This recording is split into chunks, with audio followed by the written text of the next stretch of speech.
안녕하세요. 미국 주식으로 은퇴하기 미주은입니다. 2월 23일 수요일에 오늘의 미국 주식 뉴스를 시작합니다. 제가 어제 여러분들께 간단한 설문조사 하나를 부탁드린 바가 있습니다. 구도로 여러분에게 말씀드린 것처럼 제가 앞으로는 오늘의 미국 주식 뉴스를 1부, 2부에 걸쳐서 방송드리지 못하고요. 하루에 한 편만 단편으로 제작해서 여러분들과 공유해드릴 예정에 있거든요. 그래서 여러분들께서 가장 선호하시는 시간에 이 방송을 보내드리기 위해서 간단한 설문을 진행을 했는데 아래 결과에서 여러분들께서 확인하실 수 있는 것처럼 압도적인 지지를 지금 정오 12시가 받게 됐습니다. 그래서 앞으로 오늘의 미국 주식 뉴스는요. 주중 시간에 한국 시간 기준으로는 정오 12시 그리고 미국의 LA 시간으로는 오후 7시에 방송된다. 이 점을 주지해 주시면 감사하겠습니다. 별다른 방송에 문제가 없으면요. 항상 이 시간에 오늘의 미국 주식 뉴스를 방송 드릴 테니까 앞으로도 많은 시청을 부탁드립니다. 자, 그러면 2022년 2월 23일 날 보내드리는 오늘의 미국 주식 뉴스 바로 시작합니다. 오늘은요, 본격적으로 기사를 읽어드리기 전에 주식 주가 차트 하나를 여러분들께 공유하고 방송을 진행해 볼까 합니다. 지금 보고 계신 차트는요, 굉장히 유명한 차트입니다. Reasons to Sell이라고 찍으시면 구글에 들어가시면 여러분들께서 쉽게 찾을 수 있는 차트인데요. 재미있는 점은 이 차트가 계속해서 업데이트가 되고 있습니다. 예전에는 여기에서 여기까지만 나와 있었는데 이제는 점점점 길어지고 있는 거죠. 이 차트가 말하고 있는 바는 분명합니다. 과거 10년, 20년, 30년을 돌아보면요. 항상 우리가 주식 투자를 하다가 주식을 다 던져야 하는 이유는 충분했다는 겁니다. 언제나 시장의 공포감은 넘쳐났다는 거죠. 뭐 예를 들어서 지금 2009년부터 나와 있는데요. 2009년 3월 달에는 3월 달에 66만 3천 명이 잡을 잃었다. 뭐 이런 발표가 나면서 탑5에 이르렀다. 그러니까 실업률이 최고조에 달하던 그런 공포감이 밀려오던 시기였고요. 뭐 얼스퀘이크 재팬에서 났었다. 지진이 났었다는 얘기죠. 그리고 여기 보시면 미국의 주식 가격이 20%나 폭락한 적도 있고요. 그 밖에 다우지수가 지금 1000포인트 정도 갑자기 떨어진 적도 있었습니다. 브렉시트도 만만치 않은 커다란 공포감을 조성을 했었죠. 트레이드 원은 이제 여러분들 기억하시겠지만 미국과 중국 간의 무역 전쟁이 굉장히 좀 심각하게 받아들여진 적도 있었고요. 그리고 미국 정부가 셧다운된 적도 있었고 S&P 500의 가격이 무려 20% 이상 하락하면서 베어 마켓에 들어간 적도 있었습니다. 따라서 이때 주식을 팔고 나가신 분들은 그 다음에 주식이 엄청나게 상승을 했을 때 따라가지 못하시고 밖에서 계속 머무르는 안타까운 일이 있었죠. 그리고 최근에 가장 이제 많이 주식이 떨어졌었던 것은 물론 이제 코비드 바이러스 19이 확정이 되면서 그때 이제 팬데믹이 선언이 될 때 굉장히 많은 폭으로 주가가 떨어졌었잖아요. 그런데 여러분들 기억하시겠지만 팬데믹이 일어난 다음에도요. W 곡선을 그을 것이다. 그래서 WDB라 그러죠. 뭐 이런 얘기도 굉장히 많았었고 주식을 팔아야 될 이유는 얼마든지 넘쳐났었습니다. 가장 최근에 여러분들 기억하시겠지만 델타 바이러스가 생겨났을 때도 굉장히 심각한 문제로 받아들여졌었고 에버그랑데 사태도 여러분들 기억하시겠죠. 뭐 인플레이션이 최근 들어서는 가장 커다란 문제 그리고 연준이 금리를 상승할 거라 그리고 이제 최근 들어서는 러시아와 우크라이나 사태 때문에 또 사람들이 공포감에 덜덜 떨면서 주식을 던지고 있습니다. 그런데 문제는요. 이렇게 넘쳐나는 공포감이 항상 지배하는 것이 주식시장에도 불구하고 주식시장은 항상 우상향 해왔다는 것을 우리가 기억을 해야겠죠. 따라서 여러분들 너무나 단시적인 근시안적인 이런 시각을 가지고 주식시장을 바라보지 마시고요. 멀기 보면 결국은 우상향하는 것이 미국 주식시장이라는 것을 항상 기억하시면서 확신을 갖고 주식시장을 계속해서 지켜나가는 것이 중요하다. 타이밍을 잡기는 어렵지만요. 얼마나 그 주식시장에 오래 들어가 있냐에 따라서 우리의 수익률이 결정된다는 것이 통상 미국 주식 투자를 할 때 가장 중요한 룰이다. 이 부분을 다시 한번 여러분들께 강조를 드리고 싶어서 이 차트를 여러분들과 공유했습니다. 러시아와 우크라이나 사태 때문에요. 주식시장은 계속해서 하락하는 추세를 보여주고 있습니다. S&P 500은 1% 정도 떨어졌고요. 다우존스가 마이너스 1.42%, 나스닥이 1.23% 떨어졌습니다. 중소형주가 모여있는 러셀 2000 역시 마이너스 1.45%를 보이면서 가장 좋지 않은 추세를 보여줬고요. 개별 종목 중에서도 많이 떨어진 성장주가 보입니다. 퍼시픽 바이오사이언스가 10.03% 떨어졌고요. 소파이가 9.92% 1% 떨어졌습니다. 소파이가 이렇게 많이 떨어진 이유는 조금 이따 제가 기사 하나를 읽으면서 함께 설명을 해드리고요. UIPS 같은 경우는 9.43%, EV고가 9.1% 하락했습니다. 그 뒤를 이어서 업스타트가 7.34%, 레모네이드가 7.12%, 버진 갤럭틱 6.90%, 코인베이스 6.56%, 그랩이 6.34%, 니오가 6.20%, 차지포인트 역시 6.08% 떨어졌습니다. 대체적으로 성장 주식들이 맥을 못 추고 좀 미끄러 떨어졌다, 이렇게 여러분들께서 파악을 하실 수가 있는 수치고요. 반면에 이 와중에 올라간 종목들이 좀 보이는데 로쿠가 혼자 군계 일학입니다. 무려 8.46% 정도 급등을 했는데요. 기사를 찾아보니까 로쿠 같은 경우는 지금 CT라는 투자 기관에서 굉장히 좀 전망을 올려주면서 이렇게 주가가 급상승하는 일을 일구어냈다, 이렇게 해석이 가능합니다. 더블이 가능하다. 그러니까 주가가 한 100% 정도 올라갈 가능성이 있다라고 얘기를 했거든요. 제가 투자를 하고 있지는 않지만 로쿠에 지금 투자를 하고 계신 분들께는 굉장히 좀 반가운 소식인 것 같고요. 자, 그 뒤를 이어서 투일리오도 1.383% 올라갔고요. AMD가 요즘에 좋죠. 1.60%, ISRG가 1.15%, 크라우드 스트라이크 1.08%, 텔라닥이 0.46%, 인투이티가 0.43%, 핀트레스트가 0.25%로 몇 종목 되지 않지만 그래도 간간히 올라간 종목이 발견되는 시장이었습니다. 자, 오늘 첫 번째로 읽어드릴 기사는요, 아무래도 이제 우크라이나 러시아 사태에 관련된 기사를 준비해 봤는데요. 자, 우리가 주식 투자를 하면서 이번에 러시아 사태에서도 조금 고민하고 좀 걱정되는 부분은 두 가지 정도가 있는 것 같습니다. 최근 들어서 이제 이 러시아 우크라이나 사태가 발생을 하면서 원자재 가격이 급등하고 있거든요. 특히 여러분들 알고 계신 것처럼 원유의 가격이 많이 올라가고 있는데, 이렇게 원유의 가격이 상승하게 되면 아무래도 인플레이션이 굉장히 급격하게 발생하고 장기화될 가능성이 높아지잖아요. 그래서 인플레이션이 조금 잡혀야 되는데 이 인플레이션이 굉장히 좀 오히려 더 가속화될 가능성이 있다는 것이 첫 번째 리스크로 작용을 하고 있습니다. 자, 그리고 두 번째 리스크가 있는데요. 이렇게 원유 가격이 올라가고 사람들의 퍼체싱 파워가 줄어들게 되고 인플레이션이 가속화되게 되면 아무래도 경기가 침체될 가능성까지 우리가 생각을 해볼 수가 있거든요. 그런데 연준 입장에서 생각을 해보면 인플레이션을 잡기 위해서는 계속해서 금리 인상을 해야 되는데, 문제는 경기 침체가 동시에 발생하게 되면 이러지도 못하고 저러지도 못하는 굉장히 좀 사면초가에 처해질 수 있는 굉장히 힘든 상황에 놓여지게 됩니다. 따라서 이렇게 좀 최악의 상태가 연출될 것을 지금 시장에서는 걱정하고 있다, 이렇게 우리가 정리를 하면 좋을 것 같습니다. 아무튼 이런 상황을 이해하시고요. 지금 우크라이나 러시아 사태로 인해서 가장 타격을 많이 받을 수 있는 7개의 주식 종목을 이번 기사를 통해서 우리가 알아볼 수 있는데요. 그 논리는 간단합니다. 이 7개의 기업은요, 그들이 만들어내고 있는 매출 중에서 상당 부분 4% 이상을 러시아 그리고 우크라이나 지역에서 기여를 받고 있다, 이렇게 여러분들께서 이해를 하시면 됩니다. 심지어 가장 많은 그 매출이 발생하는 기업 같은 경우는요, 16.6%의 매출이 러시아 그리고 우크라이나에서 오는 경우도 있는 것 같습니다. 실바모 코퍼레이션이라는 기업 SLVM은요, 무려 17% 가까운 매출이 지금 이 두 나라에서 기여되고 있다, 이렇게 보실 수가 있고, 두 번째 나와 있는 기업은 킨로스 골드 코퍼레이션인데 여기도 만만치가 않습니다. 전체 매출에서 14% 정도를 이 두 나라에서 기여를 하는 상황이고요. 자, 세 번째로 나온 기업은 알코닉 코퍼레이션입니다. 전체 매출의 9.4% 정도가 지금 우크라이나 그리고 러시아에서 기여가 되고 있다. 자, 그리고 굉장히 좀 익숙한 이름이 나오는데 필립 모리스가 나옵니다. 필립 모리스는 이제 담배를 만드는 기업인데요. 전체 매출의 8% 정도를 지금 우크라이나와 러시아에 기대고 있다, 이렇게 보실 수가 있고, 그 다음에 이제 나오는 기업이 굉장히 재밌습니다. 펩시 같은 경우도 무려 4.4%를 두 나라에서 기여를 하고 있는 것으로 밝혀지고 있고요. 모학 인더스트리는 4.3%, 그리고 마지막에 나와 있는 맥도날드가 무려 4.1%의 매출을 이 두 나라에서 기여하는 것으로 지금 집계가 되고 있습니다. 따라서 이러한 주식은요, 단기간에는 굉장히 좀 어려움을 겪을 수 있다. 왜냐하면 수익이나 매출이 많은 폭으로 줄어들 가능성을 우리가 생각해 볼 수가 있잖아요. 이 부분을 참고하시면 좋을 것 같습니다.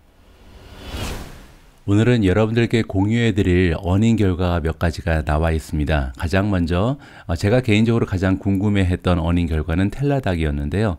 텔라닥의 어닝 결과부터 좀 살펴보시죠. 참고로 어제 텔라닥 같은 경우는 지금 주가가 어닝 결과를 발표한 이후에 6% 이상 빠지고 있습니다. 과연 이렇게 주가가 떨어질 만큼 좋지 않은 실적이 발표가 됐는지 직접 평가를 해보시죠.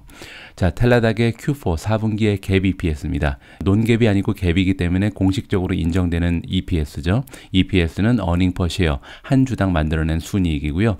아직까지는 적자 기업이라는 것을 재확인하실 수가 있죠.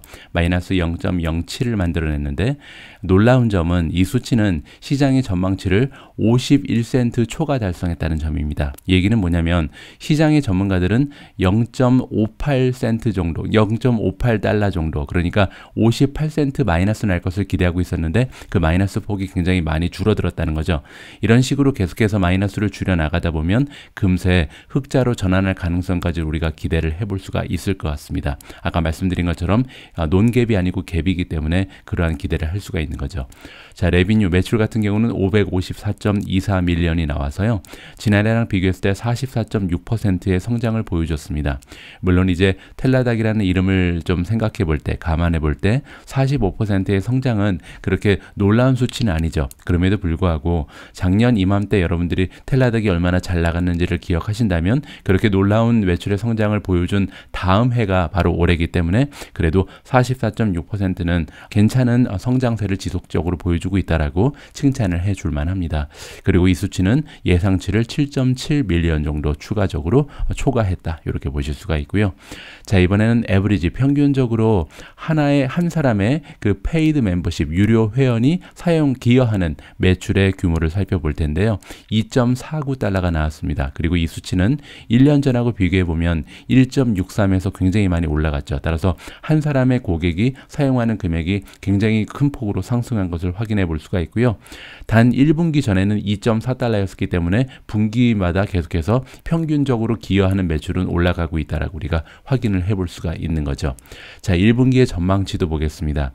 매출의 경우 565 밀리언에서 571 밀리언 정도를 만들어낼 것으로 가이던스를 내놨는데요. 컨센서스가 589입니다. 따라서 컨센서스에 비해서 좀 떨어지죠. 이 부분이 조금 주가의 하락을 불러온 것이 아닌가 저는 개인적으로 판단을 하고 있고요.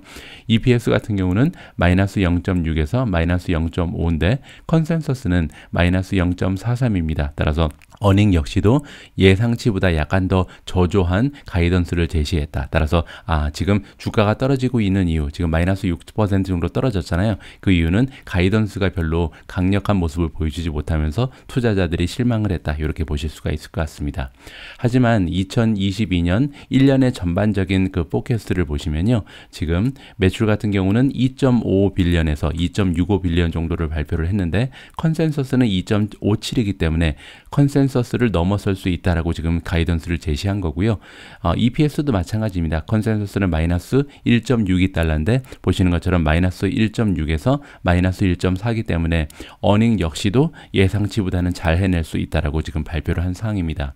자, 이렇게 보면요. 사실 그렇게까지 주가가 쭉쭉 떨어질 만한 어닝은 아니었다라고 저는 개인적으로 판단을 하고 있고요. 텔라닥이 지금 현재 주가가 굉장히 좀 많이 떨어지는 상태이기 때문에 큰 폭으로 하락한다면 정말 좋은 매수 기회라고 저는 개인적으로 판단합니다. 그 이유를 잠깐 부가적으로 설명을 드리고자 하는데요.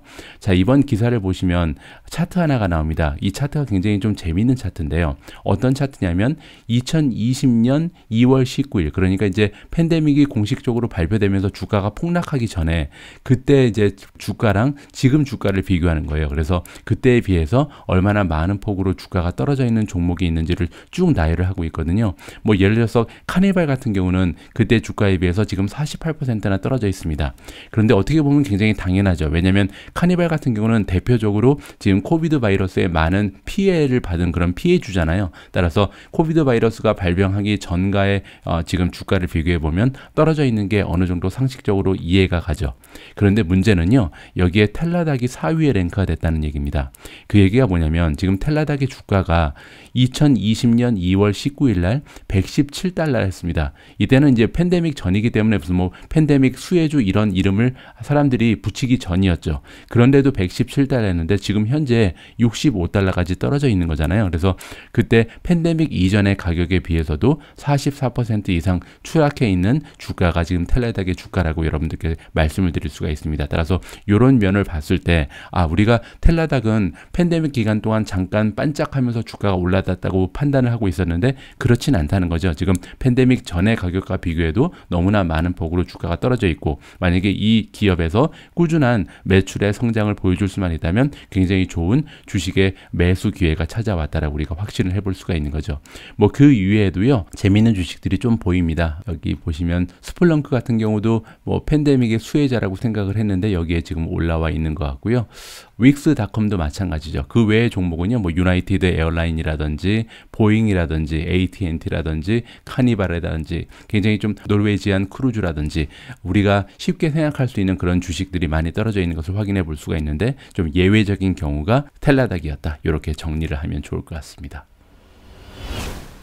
자, 어제 어닝 발표를 한 기업은 메르카도 리브레도 있었습니다. 메르카도 리브레는요, 정반대의 방향으로 가고 있습니다. 보시는 것처럼 주가가 어닝 발표 이후에 10.79%나 급상승을 하고 있거든요. 어느 정도로 좋은 결과가 발표됐길래 이렇게 올라가는지 한번 보시죠. 메르카도 리브레의 Q4 4분기의 EPS가 마이너스 0.92가 나왔는데요. 문제는 컨센서스는 플러스 1.21이었습니다. 그래서 여기 나와 있는 것처럼 비교가 불가능하다. 그만큼 이번 EPS는 단기적인, 그러니까 일회성 비용이 너무나 많이 있었기 때문에 직접적인 비교가 좀 불가능한, 그래서 우리가 좀 무시해도 되는 수치라고 여기서 생각하셔도 될 것 같고요. 대신 이제 매출이 중요하겠죠. 매출 같은 경우는 2.13 빌리언을 만들어냈는데 이 수치는 지난해랑 비교했을 때 60.2%의 성장을 지속적으로 보여주고 있습니다. 물론 60%의 성장도요, 메르카도 리브레라는 이름을 생각해 볼 때는 조금 실망스러울 수도 있죠. 그런데 예상치 역시도 조금 낮게 책정이 되어 있었거든요. 110 밀리언 정도를 오히려 초과 달성하면서 주가가 이렇게 반등하고 있다. 이렇게 보실 수가 있습니다. 자, 밑에 추가적인 내용이 좀 나와 있는데 토탈 페이먼트 볼륨, 그러니까 전체 거래 금액을 얘기하죠. 전체 거래 금액은 지난해랑 비교했을 때 72.8% 정도가 성장을 했기 때문에 굉장히 좋고요. 그로스 머천다이즈 볼륨이라는 것은 전체 거래 대금이죠. 자, 판매 대금이라고 보시면 될 것 같은데 판매 볼륨 같은 경우는 32.2% 정도 성장을 했습니다. 자, 그리고 가장 마지막에 나와 있는 부분은 뭐냐면요. 전체 그로스 머천다이즈 볼륨, 그러니까 거래되고 있는 총 금액줄 중에서 이 거래 금액의 75.5%는요. 지금 모바일을 통해서, 그러니까 지금 이커머스 기업이면 보통 컴퓨터를 통해서 이제 이커머스를 이용하는 사용자도 많이 있고 모바일 폰을 통해서 이용하는 사람들도 많이 있잖아요. 그런데 남미도 드디어 모바일 폰의 사용자 수가 굉장히 많이 늘어나면서 이제는 전체 거래 그 금액 중에서 75.5%를 모바일 쪽에서 담당하고 있다. 이렇게 이해하시면 될 것 같습니다. 자, 어쨌든 그 남미 시장, 라틴 아메리카의 급격적인 그 경제 발전을 기대하면서 우리가 메르카도 리브레에 투자를 하고 있기 때문에 이런 부분은 굉장히 좀 고무적인 숫자라고 생각이 가능하고요. 자, 그럼에도 불구하고 앞에서 살펴본 텔레닥에 비해서 뭐 10% 정도 급등할 정도로 와우 하는 성적은 아니었잖아요. 자, 그래서 주식 시장은 우리가 알다가도 모른다. 이렇게 좀 얘기를 해도 좋을 것 같습니다. 그래서 일단은 10%가 올라가고 있지만 메르카도 리브레의 어닝 실적은 그냥 좋은 편이다. 와우까지 는 아니라고 개인적으로 판단을 합니다. 자, 어닝 실적 한 기업만 더 살펴보겠습니다. 바로 버진 갤럭틱인데요. 사실 버진 갤럭틱 같은 경우는 어닝 결과가 별로 재미가 없습니다. 왜냐하면 아직까지 매출이 본격적으로 발생하지 못하고 있는 기업이잖아요. 그래서 보시는 것처럼 갭 EPS가 마이너스 0.31, 그리고 지금 이 수치는 전망치보다 4센트 정도가 더 나왔다고 나와 있고요.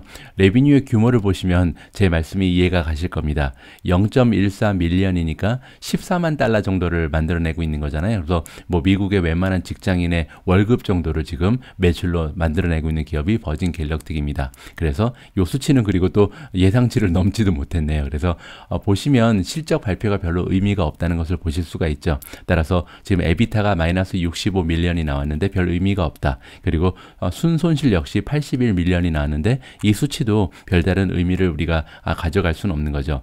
그나마 이제 조금 의미가 있는 숫자 하나가 나오는데 바로 현금입니다.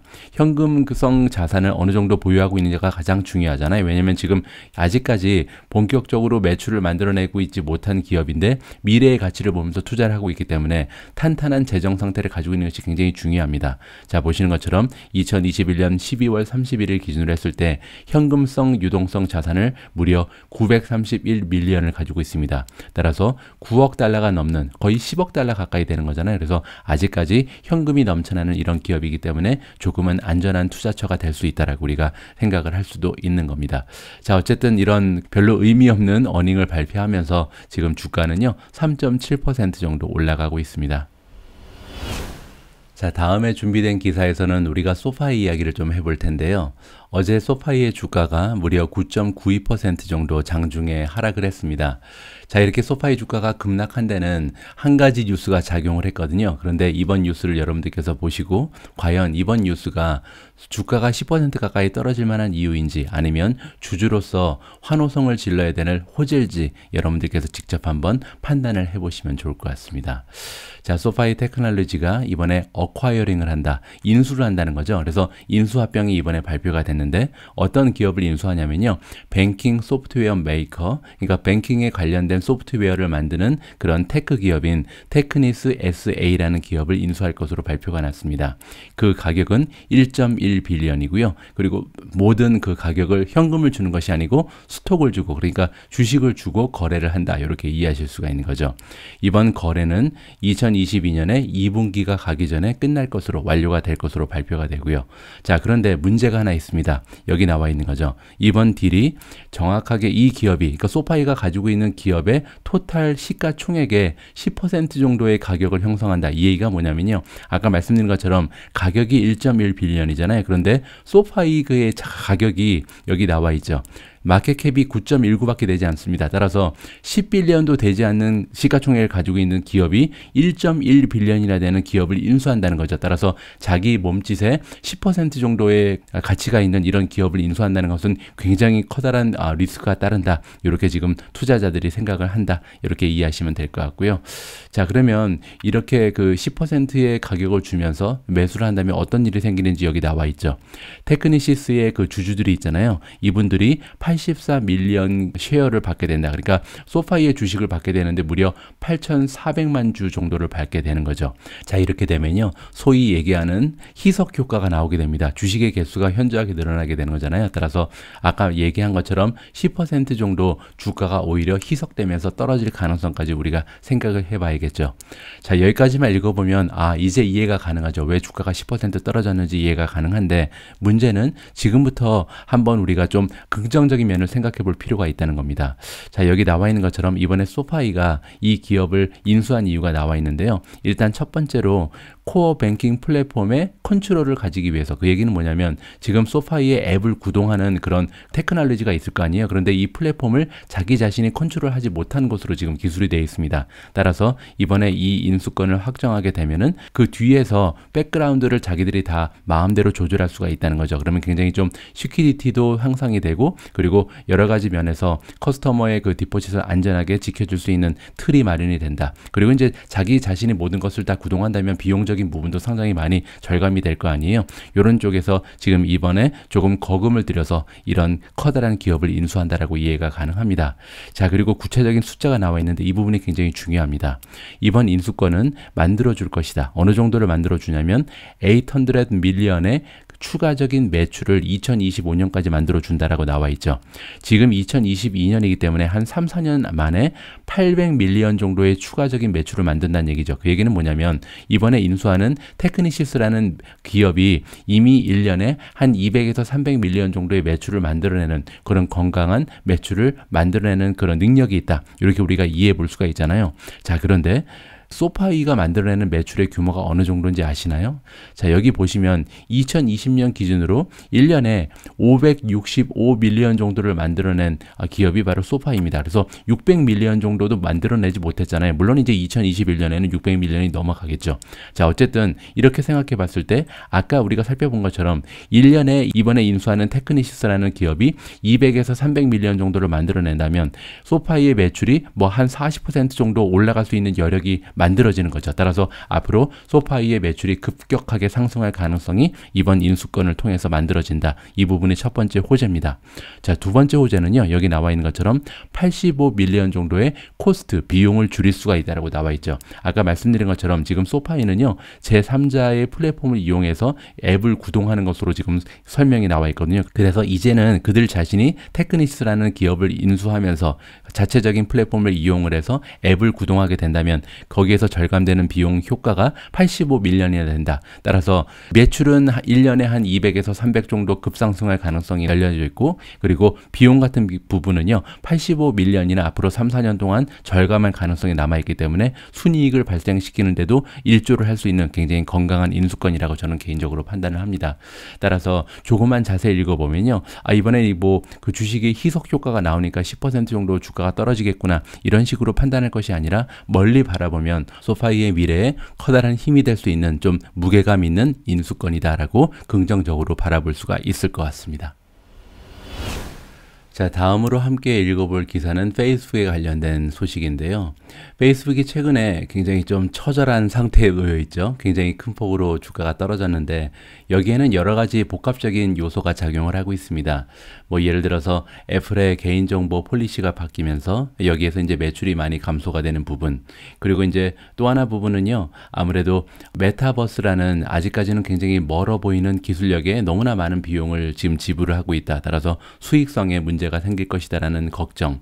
자, 그리고 또 한 부분은 경쟁이 강화되고 있다는 건데, 페이스북은 계속해서 1위 자리를 지켜가고 있는데 틱톡이라는 그 새로운 강자가 등장을 하면서 시장 점유율을 많이 뺏길 가능성이 있다. 이러한 그 우려가 한몫을 하고 있습니다. 자, 그런데 이번 기사를 보시면요, 틱톡에 대항하기 위해서 만든 그 서비스가 있거든요. 릴즈라는 서비스인데 이 릴즈 서비스를 150개 이상의 국가로 이번에 확장한다라는 좀 기대감 넘치는 기사가 발표가 되고 있습니다.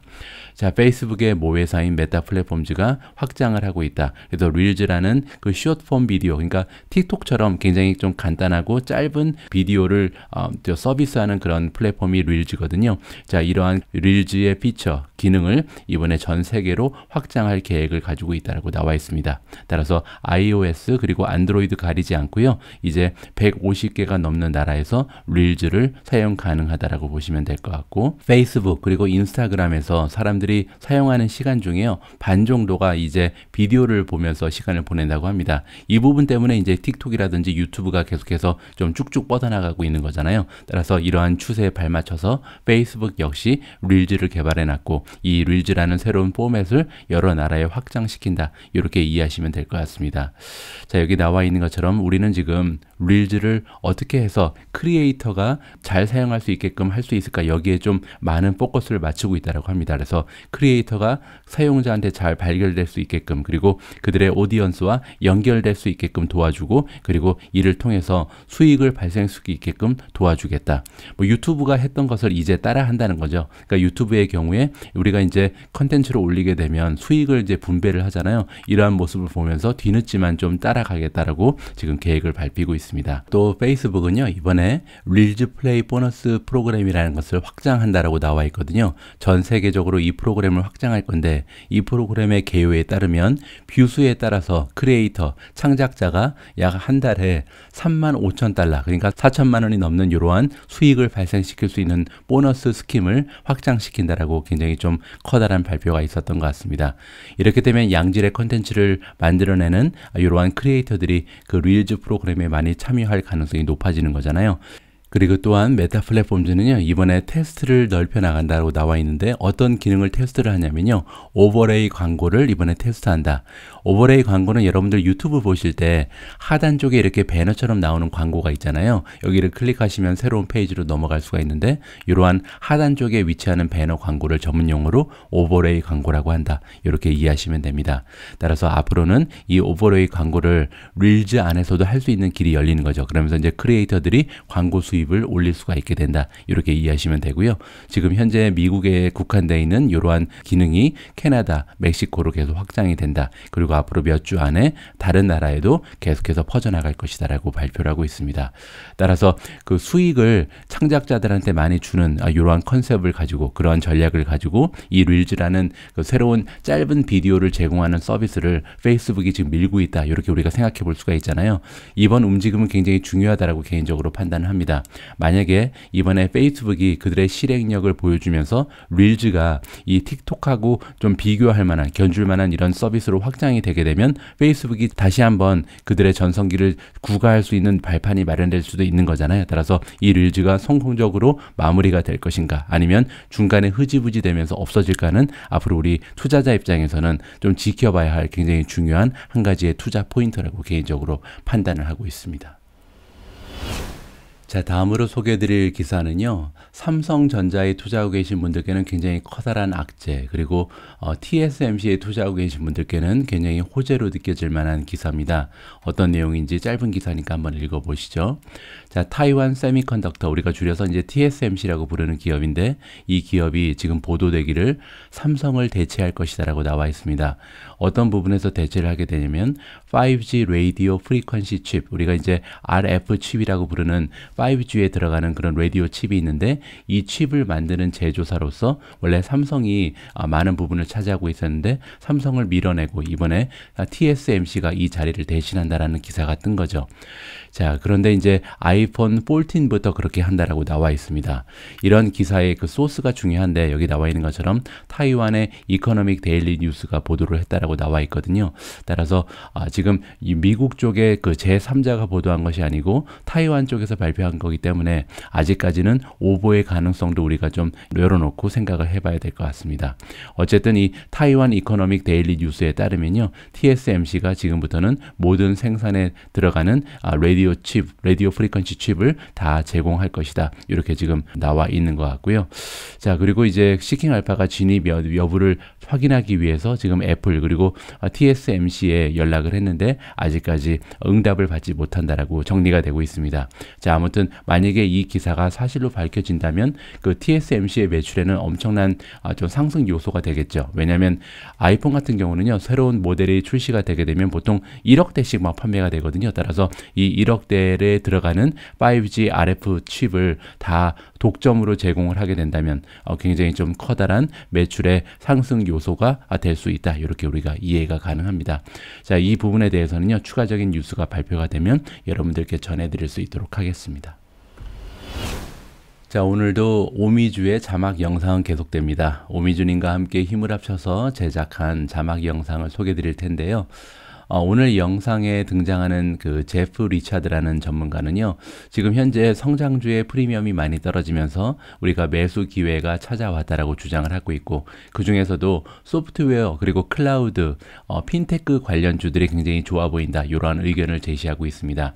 과연 어떠한 논리를 가지고 그리고 어떠한 종목을 추천하고 있는지 직접 이분의 목소리를 통해서 여러분들께서 확인하시면 좋을 것 같습니다. 자, 오늘 제가 준비한 내용은 여기까지입니다. 마지막까지 함께 해주신 모든 분들께 감사의 말씀을 드리고요. 좋지 않은 목소리임에도 불구하고 끝까지 시청해 주신 분들이 계시면 진심을 담아서 다시 한번 고맙다는 말씀을 드리고 싶습니다. 내일은 조금 더 밝은 목소리 가지고 인사드릴 수 있도록 노력하겠습니다. 우리 모두가 미국 주식 투자로 은퇴하는 그날까지 다 함께 화이팅입니다. 행복한 하루 되세요. 감사합니다. Jeff, it's great to see you. Thanks for the time today. Morning. One of the more constructive things you're pointing out is that the market is being discerning, and sort of unlike prior periods, you do think there's a valuation where the buyers are waiting, and when it gets there, they'll be ready. Yeah, as we've talked about throughout January, obviously we saw a huge pullback in high growth tech. I think the one thing that's perhaps different, quote unquote, this time is if you go back a decade ago or even 2 decades ago when we had the dot-com crash, you didn't really have a floor for tech stocks. And what we see today is private equity firms like KKR or Thoma Bravo or a bunch of international players who will step in and actually want to buy these companies if they trade below some nominal value. We saw an offer, news come out about an offer for Zendesk, which is a terrific company in the service desk space. So we think there may be a floor, and you're seeing great names companies like RingCentral, JFrog, even Zoom and RingCentral that are trading below 10 times next year's sales with high growth numbers north of 30%. So I think a lot of folks who follow these companies aggressively are looking at maybe January and early February as a good time to be picking these up, as long as you have a long-term time horizon. Every time I come on, I mention that. You got to have a long-term time horizon for these cloud stocks. Yeah, I was going to say, is price alone enough to pull the trigger, given sort of the unanswered questions we have regarding the backdrop of monetary, fiscal, geopolitical policies all around the world? Well, you guys have a lot of folks that are a lot smarter on those topics than I am. I think what we continue to see is really strong growth. If you look at Amazon, AWS a year ago or 2 years ago was growing at 30%, and sometimes in the high 20s. The last quarter, it was growing at over 40%. That's the largest player in the cloud space with $70 billion run rate of revenue. It's an incredible business. If it was independent, it's probably worth over $1 trillion on its own. So as long as we continue to see Microsoft, Google, Amazon reporting strong cloud growth, that should bode well for the rest of the sector. And then another category that we'd highlight we think is interesting in the long run is fintech. As the world shifts towards more digital currency, obviously crypto is interesting, but even just small business payments, companies like Square or companies that are in the lending space like Affirm and Upstart, I continue to be really bullish on those over the long run. Yeah, Jeff, what about the possibility, though, that as stock prices come down, that has a demand effect on top of the sort of demand sapping effect that rising interest rates are supposed to have when they're meant to curtail inflation? Might that change the calculus somewhat? Because, yes, we can talk about how quickly the hyperscalers are growing at the top line, but part of that is because their customers are spending at a certain rate, which might be because, right, of the valuations that we've seen in the past. Yeah, it's a great point, John. And I think, one of the things that's hard to get your head around, if we go back to 2000, and I was in Silicon Valley in 99, 2000, the majority of companies buying technology were other technology companies. I think what's different today, 2022, 23 going forward is every single industry is shifting to the cloud, right? You've got healthcare, automotive, government, shifting their infrastructure to the cloud. Accenture came out with a study a month ago or 2 months ago saying that only 12% of international bank spend is in the cloud. So we're still in the early days of that shift. I agree with you. We could see short-term pressure with interest rates going up, perhaps makes it harder for corporations to borrow and use capital that they might spend on CapEx. But man, I don't see a scenario where we go back to on-premise software. Categories like cybersecurity are becoming more and more important. And then if you think about that fintech category, heavily indexed towards small business, which arguably has been depressed during COVID. I'm on the board of a private company called Homebase. We saw 31% of small businesses had fewer worker hours between December and January. We've now seen that go up 6% between mid-January to mid-February. So I'm bullish on small business. That should benefit companies like Toast, Square, RingCentral. So that's a category that I think maybe is underrated.